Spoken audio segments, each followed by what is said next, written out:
வணக்க மக்களே, சற்றுமுன் விளையாட செய்தி ஒன்று விளையாடுவதாம். அன்பில் மகேஷ் திமுகவிற்கு என்னை அழைத்தாரா? அமைதி காக்கும் வைத்தியலிங்கம் வாக வெடிவை உருவாக்குகிறார்.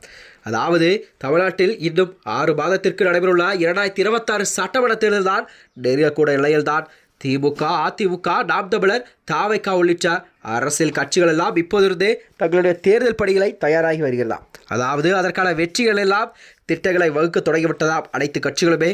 அதிமுக கூட்டணியில் தாவைக்கா இடம்பெறுமென எடப்பாடி பழனிசாமியோ முன்பு கூறி வந்தார். ஆனால் இப்பொழுது சிறப்பு பொதுக்குழு திமுக தாவைக்கா இரண்டுக்கும் இடையேதான் போட்டி என்பது தமிழகத்தில் நிலவும் என்று விஜய் அவர்கள் அதிமுகவுடன் கூட்டணி இல்லை என்பதை தெளிவாக பிரயோகித்தார். அதாவது விஜய் அவர்கள் கூறுவதென்றால் வருகின்ற 2026 சட்டமன்ற தேர்தலானது கண்டிப்பாக தமிழகத்தில் தாவைக்காவுக்கு போட்டியாக திமுக தான் என்ற நிலையில் அவர் கூறியிருந்தாராம். இந்த சூழலில்தான் அதிமுகவில் பிரிந்து சென்றவர்களை மீண்டும் இணைக்க வேண்டும் என கூறி வந்த செங்கோட்டையன் கூட அதிமுகவிலிருந்து நீக்கப்பட்டுள்ளார்.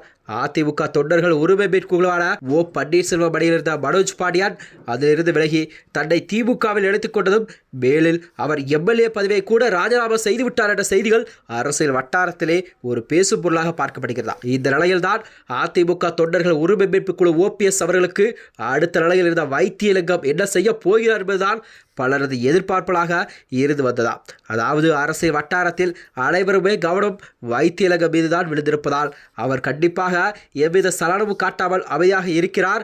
இந்த சூழல்தான் அமைச்சர் அன்பில் மகேஷ் கூட நேரடியாக அவரிடம் வைத்தியலிங்கம் தொடர்பு கொண்டு திமுகவிற்கு வந்துவிடுகள் என பேசியாக தகவல் எல்லாம் ரெக்கை கட்டி பறக்கிறது. அதாவது அதிமுகவில் செங்கோட்டை இணைக்கம் என்பது OPS அணியில் இருந்து மனோஜ் பாண்டியன் விலகல் என்பதும் ஆகியவர்களுக்கு பிறகு வைத்தியலிங்கம் அமைதியாக இருக்கிறார். அவர் பேசாமல் அமைதியாக இருப்பதை குறிப்பிட்ட சிலர் சமூக வலைகளில் இதை பதிவிட்டு வருகிறாராம். இந்த நிலையில்தான் வைத்தியர்கள் நிலைப்பாடு என்னவென்றால் கண்டிப்பாக ஜெயலலிதா அமைச்சரவையில் 4 அடியில் ஒருவராக அதிகாரமிக்க நபராக வலம் வந்தவர் தான் இந்த வைத்தியலிங்கம்.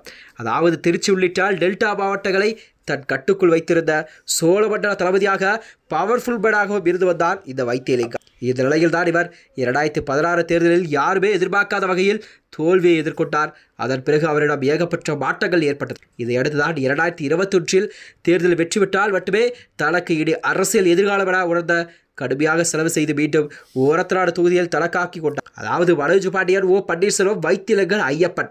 இந்த சூழலில் அதிமுகவில் ஏற்பட்ட ஒற்றை தலைமை விவகாரத்தில் OPS தனியாக பிரிந்து அதிமுக தொண்டர் உரிமை மீட்புகளை உருவாக்கினார். இதற்காக காரணமாகத்தான் வைத்தியலிங்கம் தான் என அப்போது பேசப்பட்டது.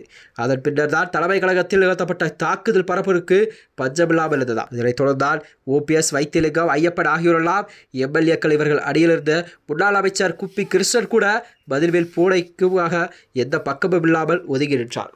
இதனால் தான் வருகின்ற 2026 சட்டமன்ற தேர்தலில் கண்டிப்பாக வைத்தியலிங்கம் அவர்கள் யாருடன் சேரப்போகிறார் என்பது ஒரு கேள்விக்குறியாக இருந்து வருகிறார். மேலும் இதுபோன்ற வீடியோக்களை தெரிந்து கொள்ள நமது சேனலை மறக்காமல் சப்ஸ்கிரைப் செய்து கொள்ளும். நன்றி, வணக்கம்.